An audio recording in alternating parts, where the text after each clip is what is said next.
Right, thank you everybody for coming today.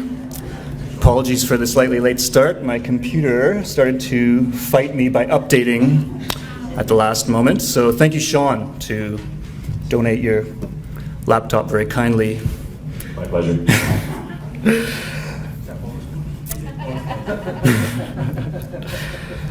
Welcome to the 2024 Columbia Basin Trust Resident-Directed ReDi Grant Public Engagement Session for the Village of Valemount. Thank you for being here today. I'm Taggart Wilson. I'm the grant clerk for the Village of Valemount, and I am the administrator for the ReDi grant here in the village. Before we get started today, I would just like to put out a few thanks for my own part to village staff, Stephanie Han, who's helped me arrange things in the digital world, Krista Eddy, who's not here today, but it's been a great source of information and experience, and to Chief Administrative Officer Ann Yansu, who's been very patient and helpful and provided a good source of guidance for me. I'd like to turn over the microphone briefly to Mayor Owen Torgerson, who needs no introduction, to say a couple words. Just a single call from the crowd. Thanks very much, Taggart. I think the adjudicators this year have a tough job. $120,000 oversubscribed for this grant program. I am really excited to be here today, both as mayor and as the vice chair of the board of directors for Columbia Basin Trust. I'm really looking forward to the presentations, and whether or not you really like the project or not, being up here is not the easiest thing to do, so big hearty round of applause at the end would be a real boost for each of the presenters. So thanks very much and have an awesome day.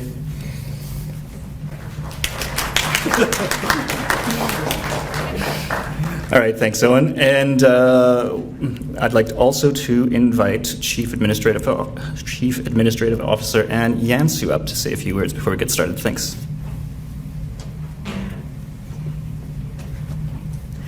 Thanks, Taggart. First of all, I would need to extend regrets from Angie Elsmore, who is the, I don't recall her title, a community representative for Valemount at CBT. She planned to be here, she wanted to be here, and then weather and road conditions got in the way, so she extends her regrets. Second, I just want to say how grateful I am to be in a community with so many really great not-for-profit organizations and volunteers. It's quite a remarkable number relative to a number of other places that I've lived, and all those groups and people work really hard to deliver some really amazing things here in Valemount. So if we can start just with a round of appreciation for them, they do really good work. And lastly, thank you all for coming, because as you know from the title, these are resident-directed grants. Your votes matter, your input counts, and just coming here so that you can be more informed, get more detail on each of these projects is important. So thank you very much for coming.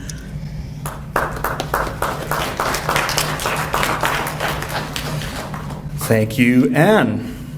So the Columbia Basin Trust ReDi Grant, as many of you here probably already know, is a funding program where the funds distributed from the Columbia Basin Trust are given to the Village of Valemount to help address local priorities. The Village of Valemount sets the criteria, deadlines, public processes to use when reviewing the project applications. After today's session, the ReDi Grants Adjudication Committee will review all the applications and then make recommendations to Village Council. The Council will review these recommendations and make final decisions on the distribution of funds. Before we get started, I would also just like to introduce this year's Adjudication Committee. Sitting here, we have Eugene Jamin, we have Donna Hamilton, Councillor Hugo Malik, and unfortunately, Kurian Thomas and Sherry G cannot be here with us today, But I'd like to extend thanks to these volunteers that are volunteering their personal time to help adjudicate this, and I think we should all just give them a round of applause for their time.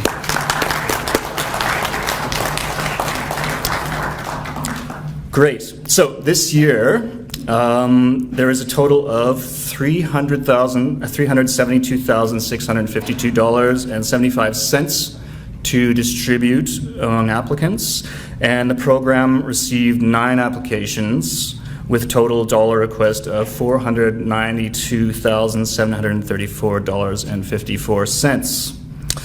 Today's public input process is going to give our community the chance to learn about these projects that have been submitted, and to allow the applicants to an opportunity to address any questions that the public might have. Then we will vote on the projects and see what kind of support they receive from the community.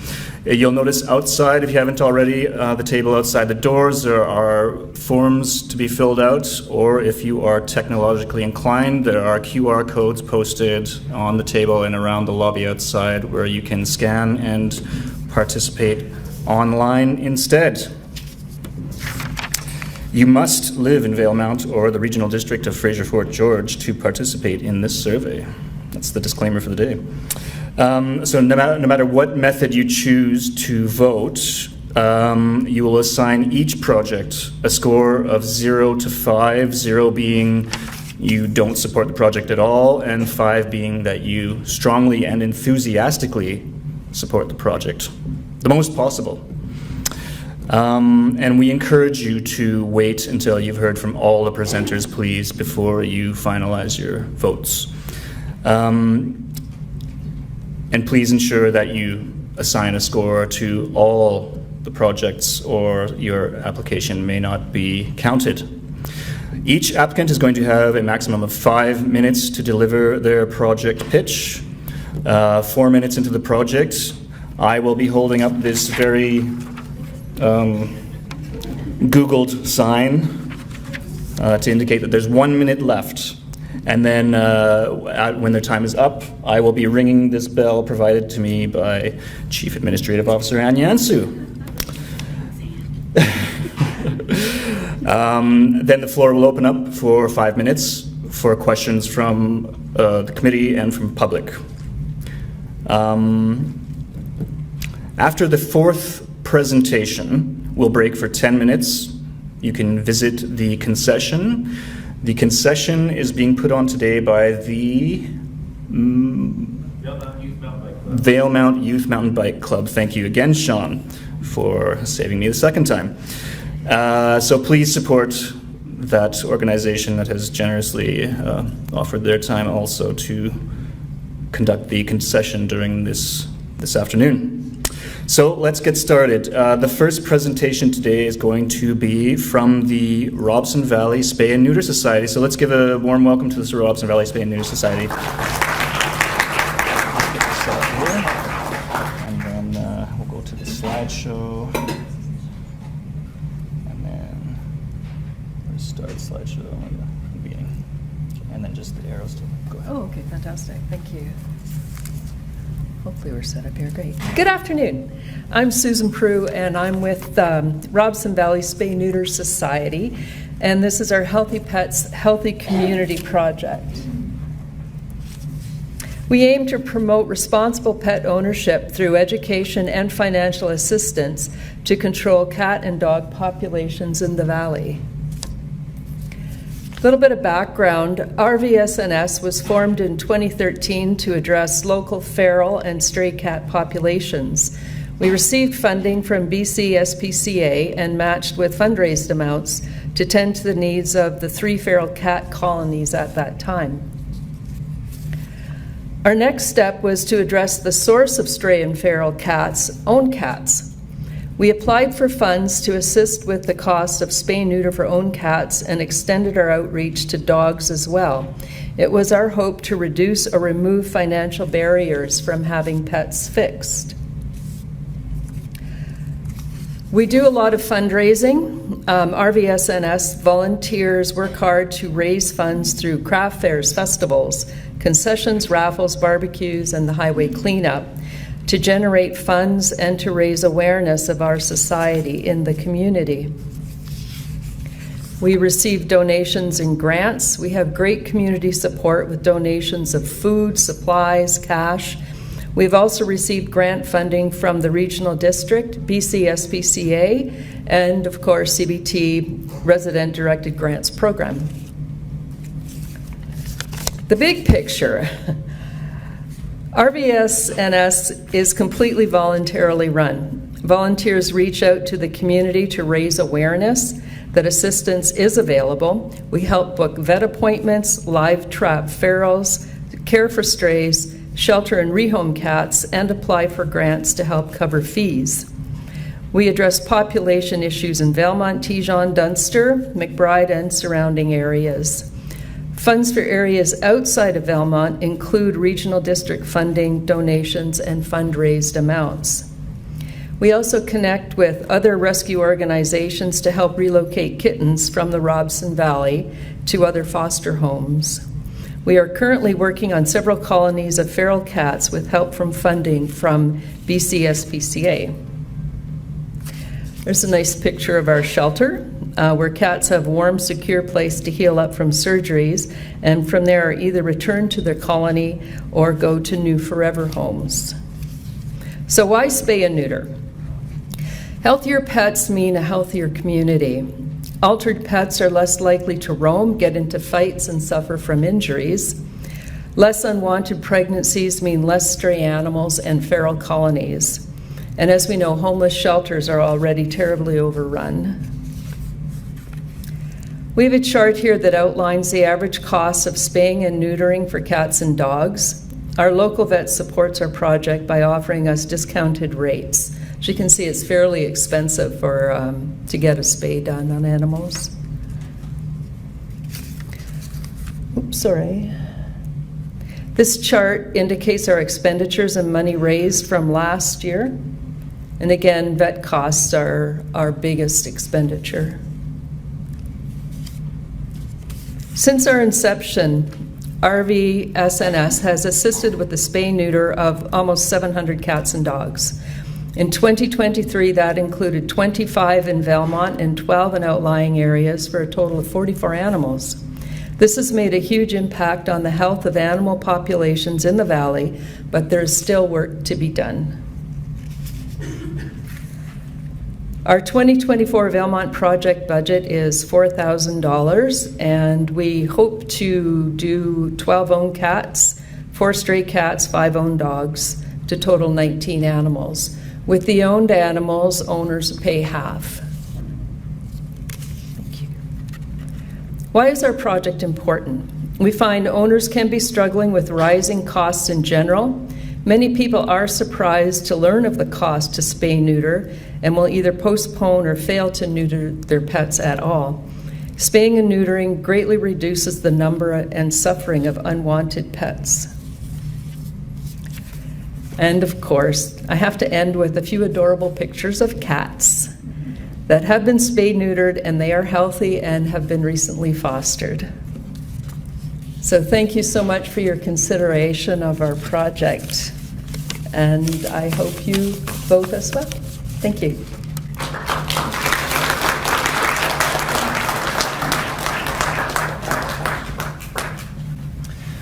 Right, I forgot to mention, if Wendy can take questions. Okay, that's great. If you have any questions, please step up to the microphones provided on either side of the auditorium. I have a question.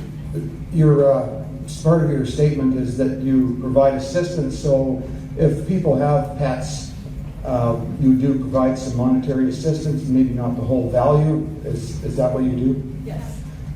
I have a comment though. It's really unfortunate. My daughter lives in the Edmonton area, and of course there's a veterinary school there, and they do the spaying and neutering of pets for a fraction of the prices on the screen here, and it's really unfortunate because it creates a problem where it's just not happening, like you say. So anyway, And I don't think there's much fix for that. Everybody's got to make a dollar, of course. Any other questions for the Robson Valley Spay and Neuter Society?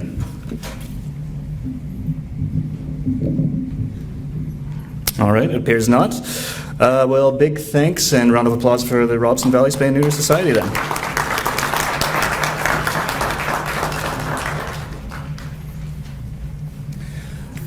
Next, I would like to invite up the Valemount Senior Citizens Housing Society for their presentation.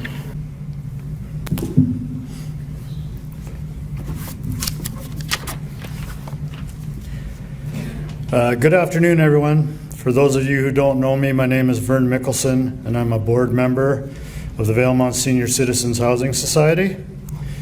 With me today is Tom Jamin, who is overseeing the Ash Street Senior Housing build on behalf of the society. With rising costs of material and labor, certain parts of the original project were eliminated in order to keep the project on budget. Most of these cutbacks were to outside furniture and landscape items. In order to finish the outside space for the tenants to enjoy, a few landscape items need to be purchased. As well as the outside landscaping, we need to purchase tables and chairs for the dining area inside the building. Funding for these items would finish the inside and outside of this state-of-the-art complex for everyone to enjoy.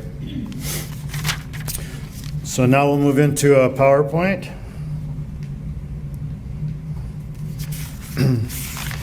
So I think this is quite important, this mandate of ours.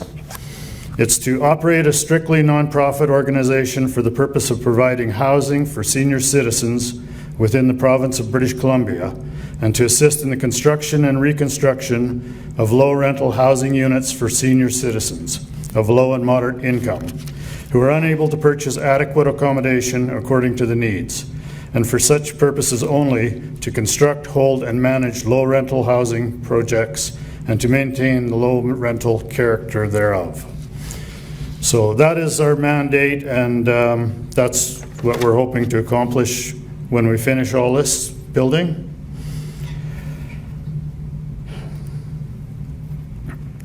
Our goal, the objective is to make the outside area accessible to residents and visitors. So inside, we're short tables and chairs for the dining room. There's a couple of tables as well for the kitchen area. And lastly, for the inside, but not least important, is some storage lockers for the tenants to give them a little additional storage. And maybe more importantly than the inside stuff, the outside stuff that was all scrapped with the original project to be sure that we got the building done. We need to purchase the landscape items to finish off the outside to make it as livable as the inside.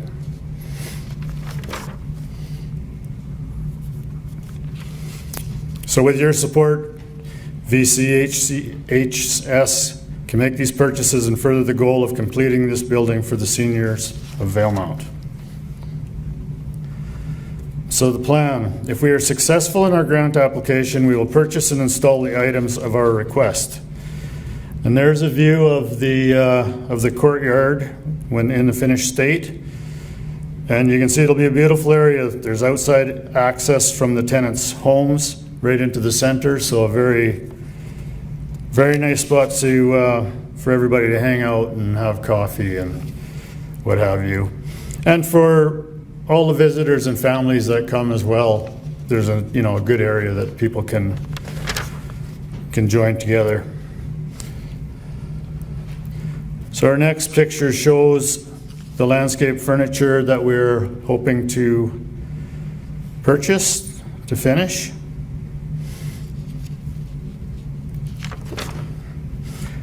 And a picture of the inside equipment that we're looking to get funding for.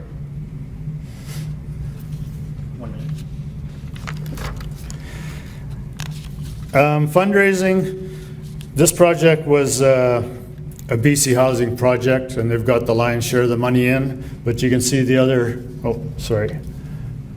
Oh, way behind. Oh.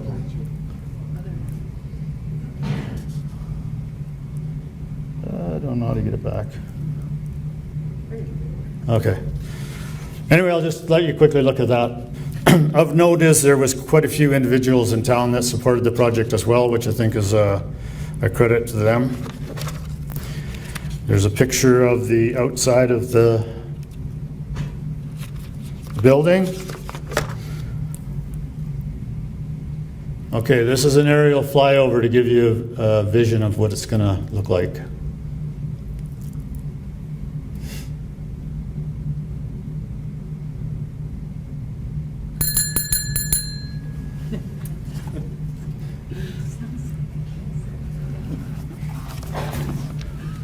Okay, thank you, everybody.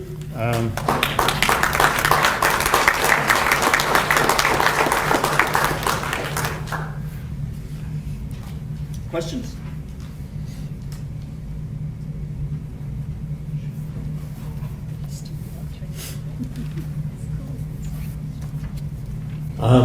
Do you guys have a breakdown for, like, that seems like a lot of money for chairs and landscaping stuff? Do you guys have a breakdown of costs of items?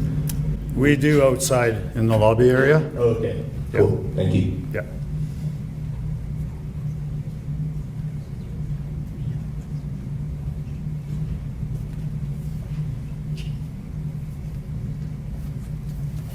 Okay, thank you all.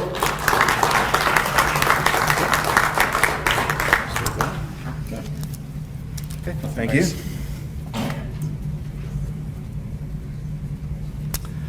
Thanks for that. Next, we are going to invite up Michael Peters from the Valemount Entertainment Society.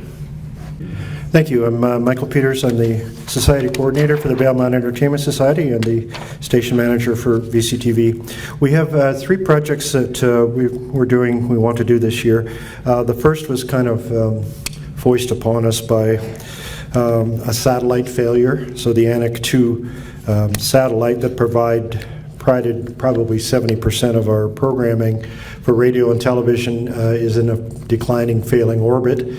And so Shaw has had to move quickly to move all the existing programming to the new satellite, to G1. So that has happened, but what is created is in order to get all of that programming from 2 satellites onto 1, they had to heavily compress both the video and the audio using a new, more efficient compression scheme.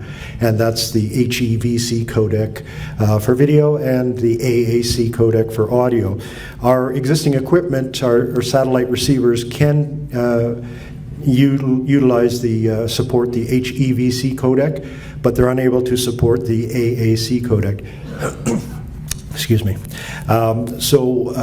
The first part of our project is to purchase a transcoder that will transcode that audio from AAC into a format that we can broadcast. Without it, we will not be able to broadcast sound on any of the television channels that we have. So that's kind of a critical component of our project. The second is a result of, I'm not sure if you've been up there, or maybe you've been up there in the past on our site on Lower 5 Mile Road. We have a chain link fence around the compound, which is there for security reasons, and it's right on the edge of what used to be a Ministry of Transportation, or I think a regional district, gravel pit. And that gravel pit is eroding, and it's eroding right up to our fence line on one side, and then on the other side there's a road that goes up to, we share that space with TELUS and CBC. We're all kind of in that little area. There's a problem with the drainage on that road, and it's kind of eroding the roadway away. So in order to make it safe for everyone, we're going to move the fence line back in and shorten the compound significantly and make it much safer. That's part one of that. We're going to be working with our partners there that I mentioned, as well as the community forest who maintains the roads, to try to figure out a solution that will stop any further erosion from that. One part of it is drainage, and the other part of it is actually eroding hillside. So part of our project is to modify that chain link fence by moving the fence line back and by putting a new gate further further away from any of the problem areas. And the last part of our project is a video camera. So we've been using the same camera since I've got to VCTV, and it was used at that time, so it's 13 years old. It's a high-definition camera, which is great, because that's what we broadcast in. However, it's starting to fail. If you know anything about technology, 13 years is ancient. And we're starting to lose the color replication, and we're starting to lose the focusing ability of this camera. So it's a bit of a challenge. I can tell you from my experience yesterday at the arena, where there's almost no light in there whatsoever to film, that focusing with a bad focusing apparatus on a camera is very, very difficult.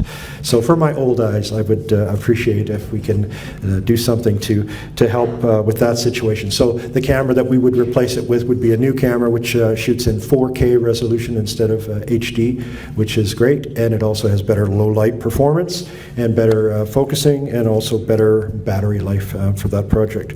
So the total grant we're requesting is $40,060, actually $40,059.34, but we rounded up this year. So that's it. Thank you. If there are any questions, we'd be happy to answer.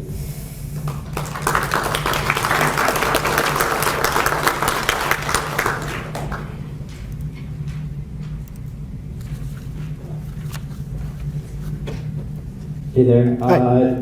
Does your nonprofit have any revenue streams to rely on for updating equipment? Yeah, I should note that we're funded through the regional district. It's taxation funded, so our operations are funded, but anything new that we have to purchase, we have to look for grants for it.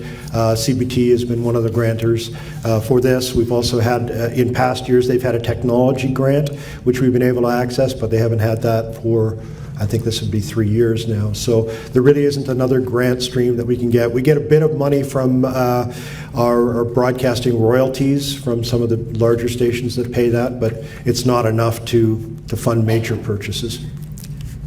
Okay, thanks. And then do you have any data on the amount of users you have? We don't have. We're not hooked into Nielsen as a small community TV station.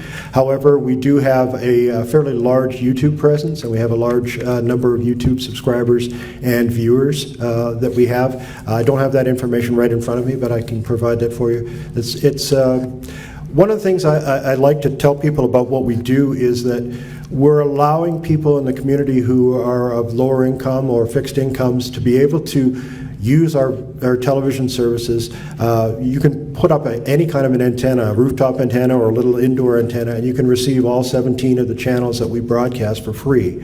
And so it's over the years it's become we've had a lot of people come up to us and say, we're switching over from satellite to this, and we're saving ourselves $1,000 or more a year in satellite costs for it. So that's one of the benefits that we like to provide, tell people that we do provide for the community as well. So. Thanks. You're welcome.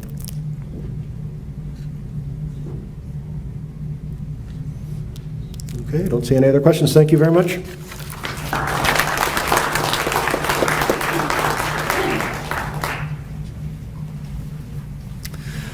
Thanks, Michael. Could I please invite up the Valemount Elementary School Parent Advisory Council to give their presentation, please? Hello, can you guys hear me? Okay. So my name's Amber Flatt. I've lived in this community for almost 12 years now, and I'm a member on the Parent Advisory Committee at the elementary school. And with me I have Stephanie Hahn, who is also a member on the PAC committee. And then we have two special guests here, Ainsley and Alyssa, who are also joining, who are students at the elementary school. So yeah, that's we're here in hopes of receiving funding for a renovation to the elementary school kitchen. So this is just what we're doing. So right now, a lot of people have asked us, is this something the school district would fund? And unfortunately, it's not. The school district will only fund structural changes or structural needs to the facility. So because, the roof's not falling in or they're not having leaks or something like that, the school district has written us a letter that states that they would not be able to fund this. And the local school budget doesn't have the funding to make this renovation happen.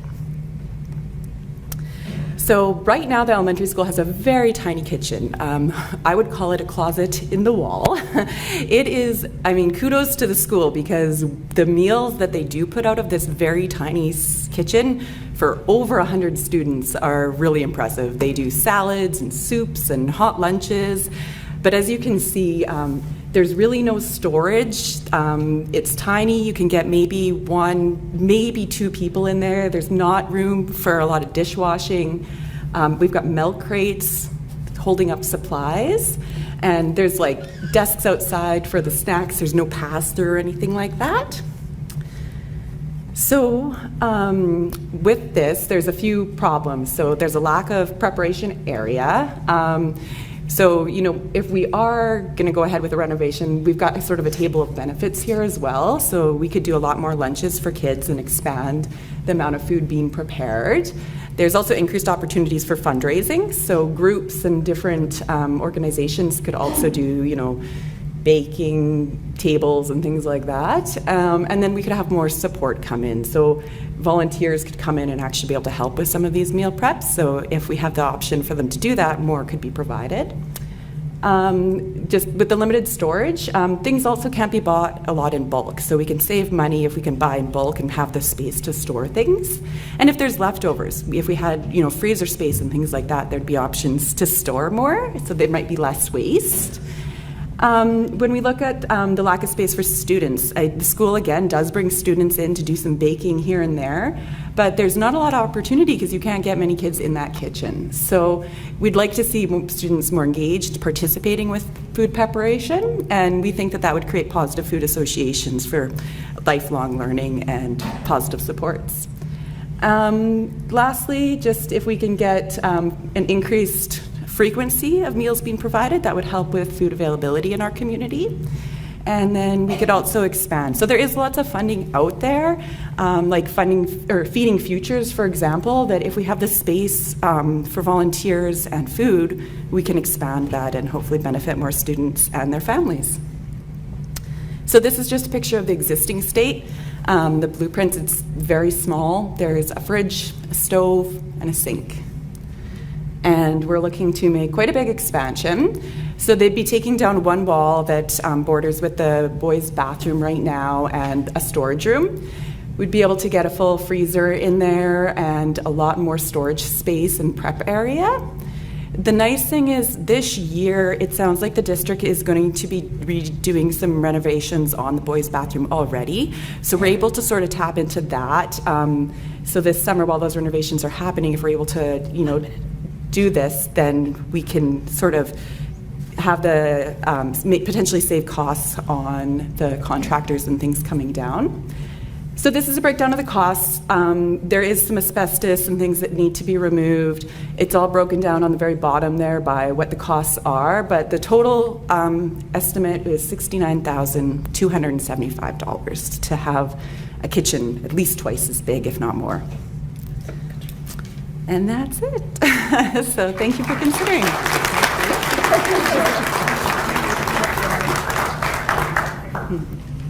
Any questions? Hi, I'm Carol Ann. I used to be on the path when my kids are that age. I wish they were that age again. This is more of a testimonial. I did the hot lunch at the elementary school, and I did not see the dimensions on your blueprint, but I would say the kitchen is what, maybe 6 by 7, if that? It's very small. I think there's a few people in the room that can attest to that for sure. There's room for one person. If 2 people get in there, it's probably not even that safe. I was really impressed when I went in to volunteer for the pancake breakfast. Like they were mixing batter. They have 2 people in the kitchen running into each other, mixing batter, and then carrying bowls down to all the classroom and packing griddles to every classroom to cook the pancakes and pack everything back to the gym to feed again like over 100 students pancake breakfast. And it was an amazing thing to see all the kids. It was like a Hogwarts style, the tables laid out and all the kids eating together. And it was a lot of work for the volunteers and the staff of the elementary school to be running things back and forth. So I think this would be really beneficial to them. And it would be very nice to have the kids inside and helping. They're not able to do that at this point. Yeah. Thank you. Good luck. Okay, thank you.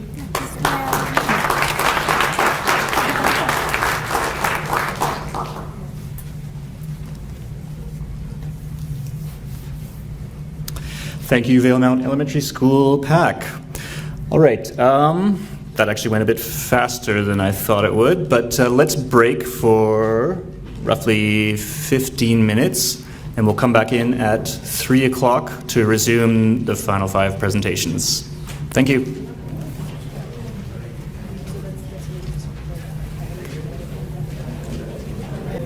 All right, welcome back, everybody. Thanks to the concession, just yummy treats there.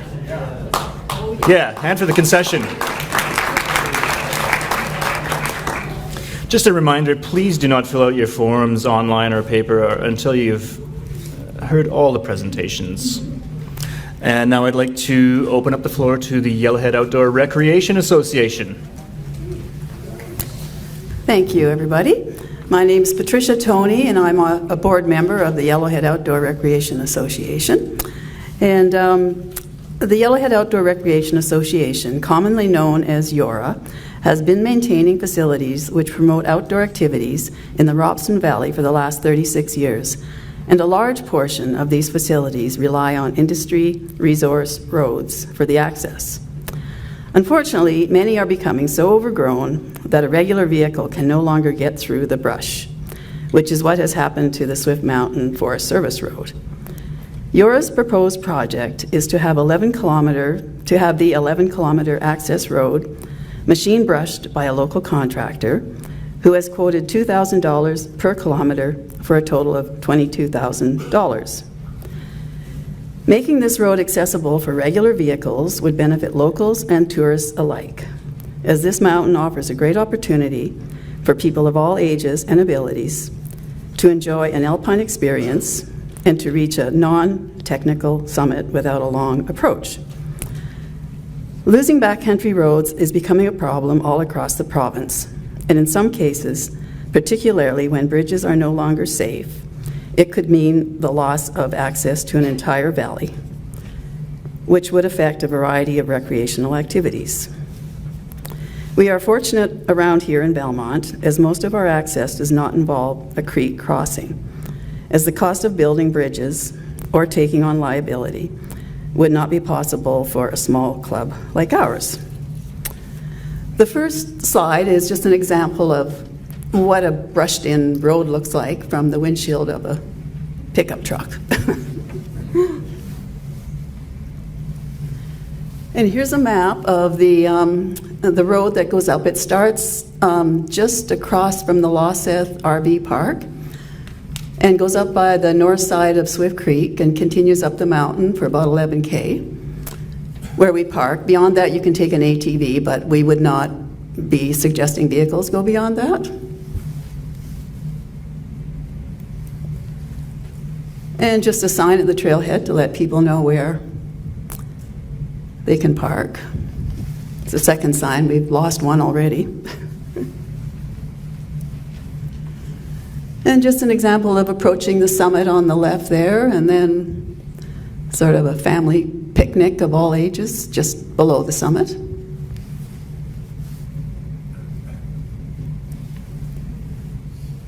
And even the hounds can make it up.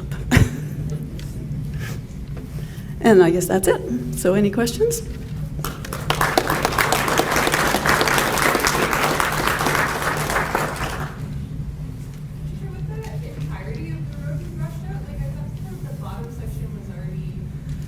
There was some work done on the bottom, but we would still brush it out even a little bit more. Yeah, about a kilometer just by the bike park there was, improved a couple of years ago. But even in that time, it's grown back in, so, yeah.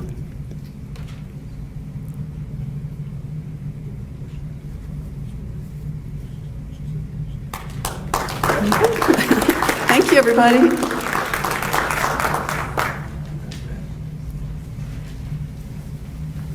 Thanks, Patricia. Just a reminder, if you have a question, please step up to the microphone if you can, just so that people listening online can also hear it. I'd like to now welcome the Valemount Curling Club up to give their presentation. Thank you. I'm Rick Lalonde, one of the board members with Valemount Curling Club, and this is Tanis Worth on the board as well. So the ask for 50,400. The ask is for 50,400 to replace doors on the curling rink. They were new 35 years ago. It's hard to understand what could happen. And some of the doors don't seem like they had much for insulation in them on the ice surface area. And of course, I didn't start at the front. No, I see that. Yeah. Okay, start at the front. So there's a lot of activities go on here. Last year we had a record year for membership, 310 members, and we have drop-in curling 2 nights a week, and of course curling bonspiels that happen throughout the season from December to April. This year the last one will be in April. The membership has dropped off, of course. We had an influx of workers with the construction that was happening here, so everything's taken a bit of a nosedive for a lot of sporting events, hockey, softball, curling. Home rentals, of course, as well have changed. But we're still operational, and we don't have 300 members, but we have about a third of that. And the junior curling program, of course, it's offered at a minimal cost, and with sports being expensive, of course, the curling club likes to offer an affordable sport. The curling club believes, of course, that the junior program is very important to keep the sport alive. So it's kind of a daycare afternoon session for an hour. And just when you think the kids aren't listening to all the good ideas that you have to impart, they were, and they'll demonstrate it to their friends that are making a mistake. So it's kind of like school. Sometimes it's kind of like herding cats, but it's still entertaining. So the Valemount Elementary School curling rinks we've been offering it to the school for curling lessons, and one of the previous board members and president of the club was very adamant to make sure that we have a junior program, and she was one of the instructors. And as well, the curling club is used as a training center for other community stakeholders. And there's a V-Crew Youth Center in the basement as well that's housed there to help with something for the teen group to have for a gathering place. And they're not there presently. Hopefully somebody comes back. It's turnkey, ready to go again as soon as they have someone to look after it.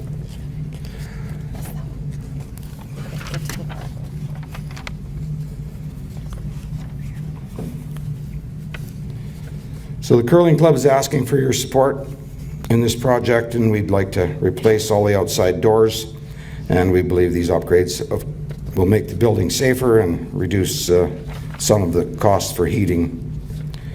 Some of the doors have suffered some damages over the years from people trying to break in.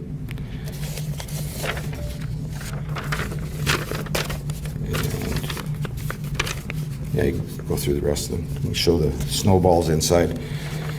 Along with the snow inside, of course, with the sand that comes off the lake bed, there's also sand that's coming in on the ice surface, and other curling rinks nearby have put tape around their doors to seal them, but of course that's a safety issue for means of egress. And I have a curling stick. This was invented by a Canadian in 1999 for people that have mobility issues, and the hope is to get people out and getting some fresh air and hang out with your friends and do a little curling, and this slips on the handle of a rock, and the operator just simply has to walk out with the rock in front of them and let it go with the correct turn so that you have the same curling effect as if you're throwing it by hand. So here we are. Thank you. Any questions?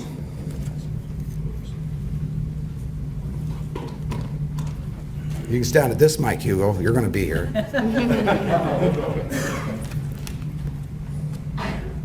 No, I just have one question. How many doors are we talking about? We're talking about 7 double doors and 1 single 3-foot door. Thank you. Okay, you bet.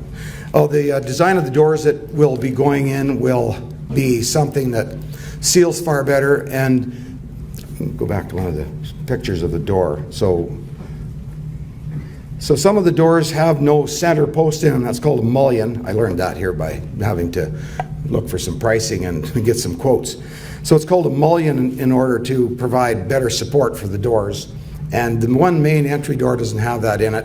It's removable so that any large furnishings can be taken in or out. And that's one of the changes that will happen, as well as some better sealing, of course, to keep the weather out and the sand out. Okay. That's it. We just want to mention that it's all volunteers at the curling club. There's no paid employees. We're all volunteers. Thank you. Everybody's like all the other groups here, volunteers. Yeah.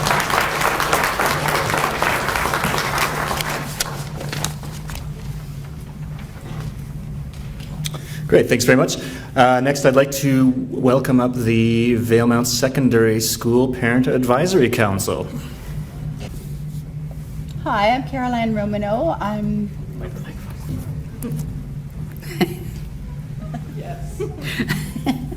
I'm Caroline Romano with the Valemount Secondary School Parent Advisory Council. I'm the chairperson. No, I'm not the chairperson. I'm the vice chairperson. Okay. We are asking for a grant to help offset expenses for families and students on travel for sports, cultural events, mental health events, educational events, etc. We're hoping to try and equalize our northern rural students compared to their urban counterparts, and also to equalize access among the families here, because not all families can afford the travel costs. It's often up to $150 when a trip happens to pay for part of the accommodation, part of the travel, meals, etc., etc. I just want to quickly read a letter of support from the irreplaceable Derek Shaw, who's provided a letter to support our application. He says, I can testify through my personal observations that involvement in extracurricular activities and sports often is the catalyst for students to improve academic scores, and is always very instrumental in developing self-confidence, communication skills, and improved acceptance of others as a result of being on a team. But not all families can afford to put their kids on these teams.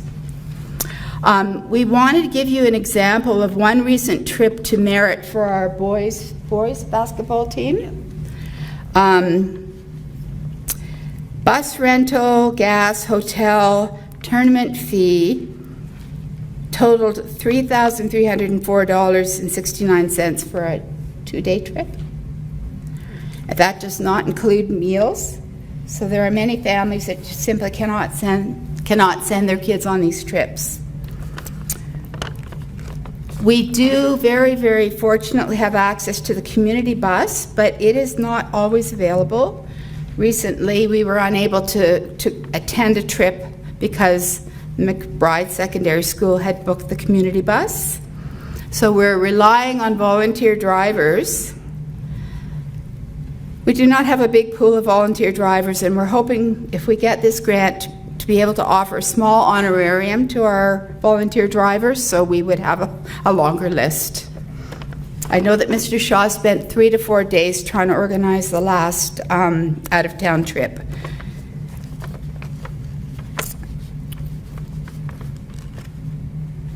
So he's saying he appreciates the PAC for all the financial support they've provided over the recent years that have made expense passed on to parents significantly less than it would be otherwise. We only have so many funds to contribute. And he feels that any support you can provide to the PAC will be very well used and result in providing experiences that the youth will remember for a lifetime.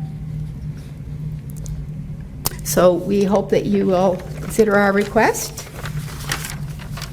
Hi, I'm Jennifer Scheller. I'm part of the PAC as well. I just want to make sure you know this isn't just for sports trips. This is for educational and cultural events, trade and career fairs, mental health events. So the biggest expenses are our transportation and hotels. And if we can get any kind of support to help with the families with that would be great. The opportunities are frequently declined based on cost and accessibility. Students who live in rural areas should have same opportunities as their city counterparts. And yeah, I think that a lot of the families would appreciate if we can get some kind of financial help. I know the last trip was a 2-day trip to Prince George for my son, and we had to pay the $100 for the trip and then the food. And having a teenage boy, the food for 2 days, I ended up paying $300, and not everybody can afford that. Thank you.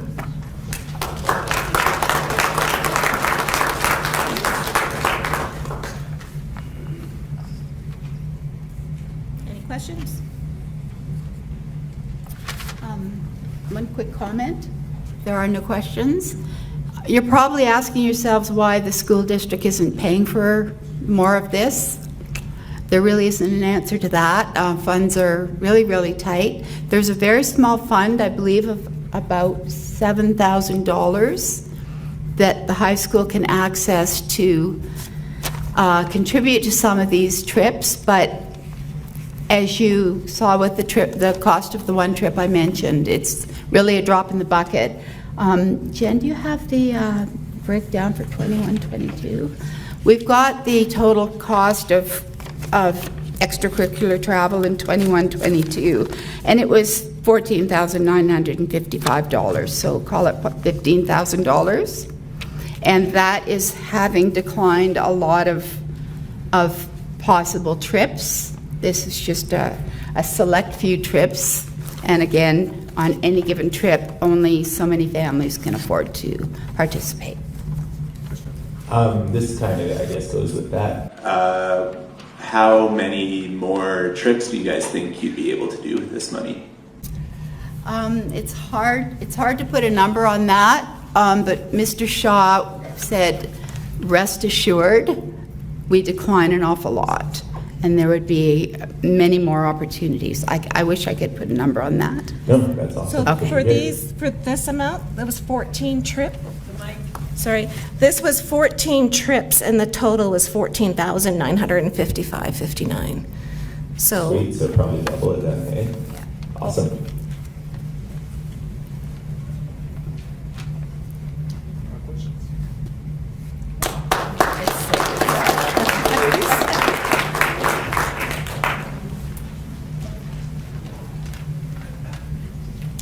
Thank you for that.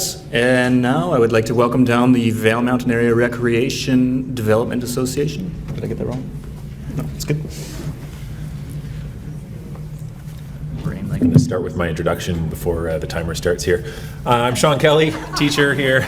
Is that cheating? Maybe I'll delete a couple of points for loaning the computer, maybe. Hey, it's fair. Thanks for again, Sean. Sorry, again, my name is Sean Kelly. Thanks again, everybody, for hanging in here today and for showing up to support the ReDi grants. So I'm Sean Kelly. I'm a co-chair on this project. And Zach, do you want to introduce yourself? Yeah, and I'm Zach, and I'm on the Project Pump It Up committee. Awesome. You can give me to that slide. So we're a subcommittee under VARDA looking to build this pump track and skills park in Valemount. We currently have allocation of 3 acres of land. You can see in that picture that we just had up where that is at the John Osachuk Park. So who here knows what a pump track is? Yeah, sweet. That's a lot of hands up. That's awesome. So yeah, we're trying to build a pump track. This is not just going to be for bikes. One thing that we want to stress is that this is going to be for everybody. Anybody who has access to wheels can ride this. So whether you have a scooter, skateboard, rollerblades, bikes, wheelchairs, anybody's going to be able to use this. It's going to be a space to build community, to build skills, to build friendships, and to encourage healthy lifestyles. So there are 2 or 3 people in the crowd that aren't sure about a pump track. This is, again, we've got lots of images of pump tracks. Think of it as kind of a human-powered roller coaster, again, that can be used by just about any wheeled object, scooter, skateboard, bicycle. And again, just like Zach said, places to build community. I've traveled all over the country visiting these facilities, and the energy and vibe at these places is amazing. You have kids, little kids on run bikes to adults, and everybody's just having a great time riding these zones. So yeah, like Sean was saying, small and large communities have been embracing pump tracks as facilities that are playgrounds for all ages. It doesn't matter how old or young you are. Once you get on that thing, everyone can feel like a kid again. And yeah, once again, we just want to stress that this is a place to foster a sense of community for everyone to gather and play. So we've got our design. This design has been completed and paid for by the committee, by Velo Solutions. They're the world global leader in pump track building. So this is aerial shot of the Osachuk Park and the lands designated. We are looking at just building a large pump track currently with a price tag of about $488,000. And then the rest of the features in this, the kids pump track, the skill zone, and the potential for dirt jump lines is all future projects. So our current project or our current status right now is just building the large pump track. So some of the benefits of pump track to the community will be increased recreational opportunities for people of all ages and skill levels. There will be a low barrier to access. It's going to be in town and free, so you just need something with wheels. It's going to be a safe space for users to develop skills. We're going to be using underutilized assets, which will benefit residents, potential residents, and tourists, and it's going to be a nice gathering space for the community. We've done a fair bit of community engagement. We've had 5 fundraisers. We've raised about $10,000 through those fundraisers. We've got another raffle coming up, and again, just to highlight some of those results. We had about 90% of people surveyed saying that they would likely or very likely access a pump track and use it. So you can see all these results. We've got them out at our booth, but really lots of community support. Sorry. We've done, so again, the site design has been completed and paid for. We've got a number of grants that we are going for also. Like I said, it's an expensive project. We're building infrastructure. We are building infrastructure that's going to be long lasting and have a really positive impact in this community. And so we've had about $10,000 contributed from VARDA. The Source Tree Services donated money in kind. We've had money from the regional district as well. So yeah, we're here today asking for $120,000. So with this grant and others that we have currently applied for, we'll be 3/5 of the way to our goal of $490,000. These grants, including this one today, will get us to the 30 to 50% mark of the total project cost. And once we get to there, we can start applying for bigger and bigger grants that just need more money in the bank to be able to apply for. Yeah, so all the funds here are going directly to build costs. We're a volunteer. Oh, there we go. Thanks, everybody. When I say pump, you say track. Pump, pump.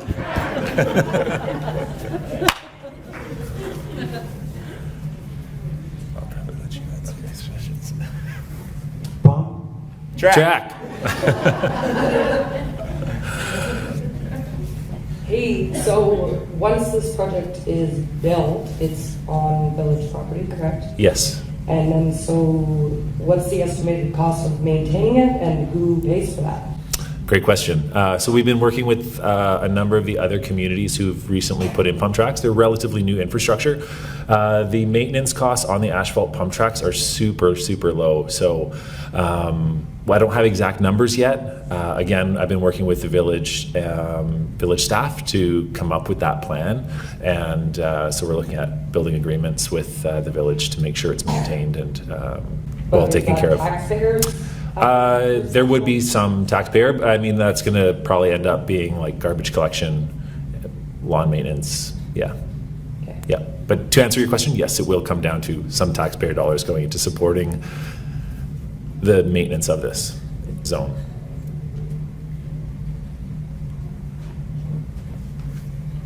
What kind of community events would be held at the pump track?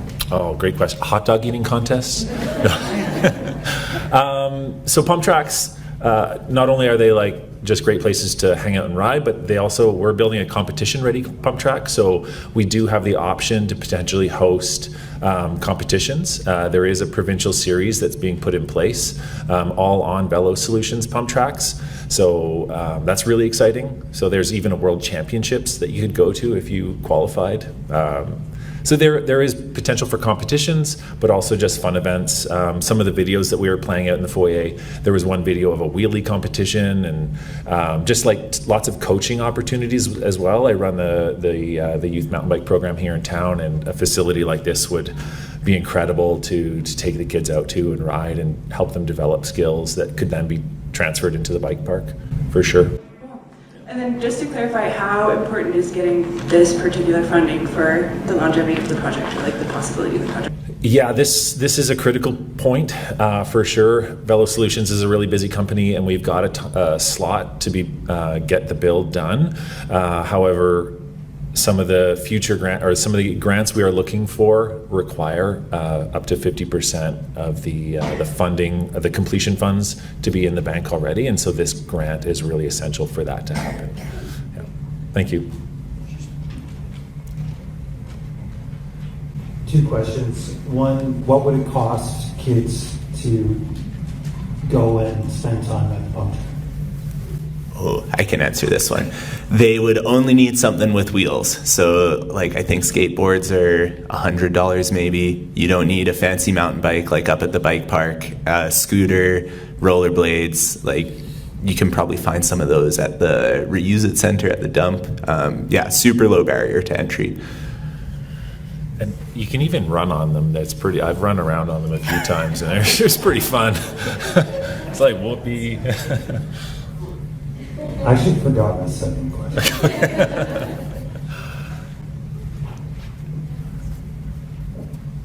I have a question about the liability injury stuff that's going to happen on this. Is the village going to take this on? Who's doing this? Because it's going to be expensive if somebody gets hurt. Yep. So the village, and I've reached out to several other communities, like I said before, about maintenance and liability. So the liability would be taken on by the village. We've already gotten an initial quote, I believe, from the current provider for the entire project. So if the dirt jumps and whatnot were included, but we're just waiting to hear back again from the insurance provider to get just the pump track. From the correspondence I've had with other villages and communities who've put these in, there hasn't been a large increase in the village liability or the city liability based on just a pump track going in. So again, I apologize, I don't have dollar figures, but it is a relatively safe piece of infrastructure. You're on a bike and you could potentially like jump, but the liability, there's not a huge increase there from the other villages that I've communicated with. Are you guys going to have somebody that's safety-wise, that's going to be on site when these children are out there at all times to make sure they're not getting hurt? Good question. It'll be just like any park or playground, where if you're running around playing, it's on you. There will be signage put up in around the pump track to ensure that people are wearing helmets, to encourage direction of flow so there's not crashes that way. So there'll be signage to minimize the potential risk and injury. Does that satisfy your question, hopefully? No, it doesn't? Okay. Thanks, everybody.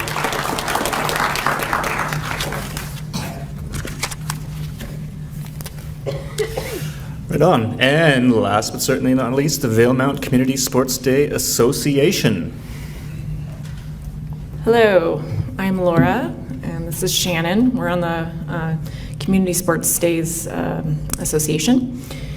And our board organizes Valemount Days each year, the annual community festival, which I think probably just about all of you are familiar with. Anyway, so over the past year or two that we've been on the board, we've realized there have been, at the actual site of the sports grounds, there are things that need improvement and things that are getting towards the end of life. If you want to just go forward. This one here. So recently we were informed that Public Works has assessed the beer gardens and the support beams are rotting. So we are hoping to get possibly one more year out of that. But a lot of the existing infrastructure is very old and getting towards the end of its life. So our committee, as well as the village staff, kind of independently had an idea, why don't we sit down and basically do a master plan for this whole area. It's been used for over 40 years. Just about the entire village takes part in Valemount Days, and with some improvements to the area, it could be used more frequently throughout the year. That's just a quote. Okay. So yeah, the bandstand, each year I have to ask Public Works to add boards so that people don't accidentally fall through it. The booths also are not really usable and need to be torn down. Beer gardens, unfortunately, rotting. And then there's quite a few practical things that we deal with each year, like lack of power, lack of water. The concession building, not quite at the end of its life, but it will need major upgrades in the near future. And then there's not enough covered areas, seating areas, those types of things. So we feel like it would be of value to do a master plan, get community input from everyone. So then this way we can all put our heads together and dream, come up with a vision for that spot. These are just some random pictures I found, so this does not represent what, but basically what it, maybe just go back. What this plan will allow us to do is to really think outside the box about what could be in this space. It's a community space. What do we want to see? Like, it is wide open, especially because a lot of things are going to need to be taken down. We have so much leeway. So it's a very particular time in Valemount history, I feel, for this space. It's a great opportunity.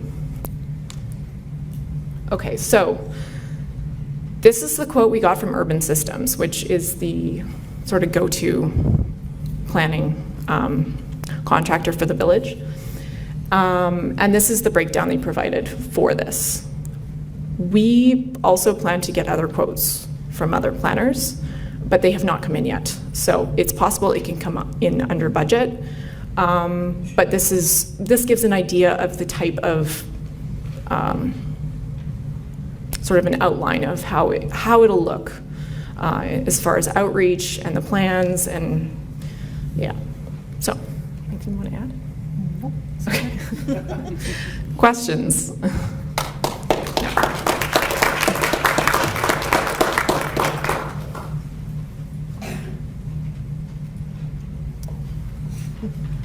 I have a comment.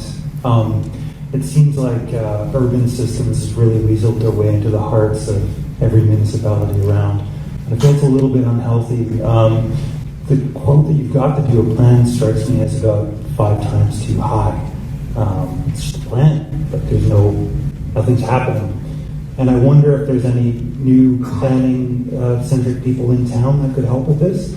The other thing is I understand that the village probably wants to use urban systems because they've done so many other projects here, and the hopes are in. If urban systems plans this, will the village commit to using some of their resources and grants to help make the dream come true, or does it all come from, say, here?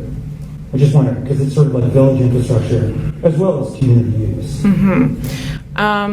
Village staff would be involved in working with the planning group. So, like, we plan to reach out to other planning agencies, but it did not line up before today. So, we're hoping that we can come in at less than this amount, and then that money, if approved, would roll into next year's ReDi grant program. So we are allowed to use other planners. It's just we don't have those numbers.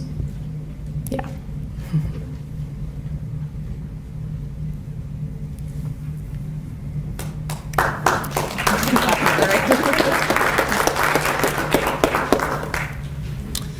All right. Well, thank you to all the presenters. Thank you all for being here today.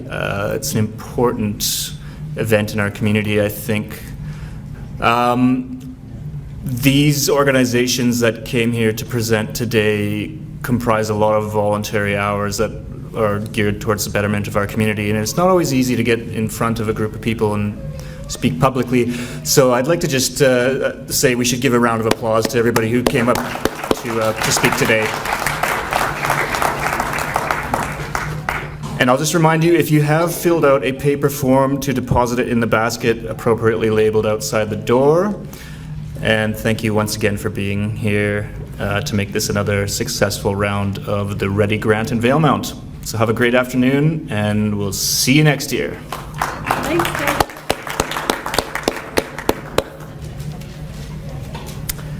And thanks, Sean, for your computer.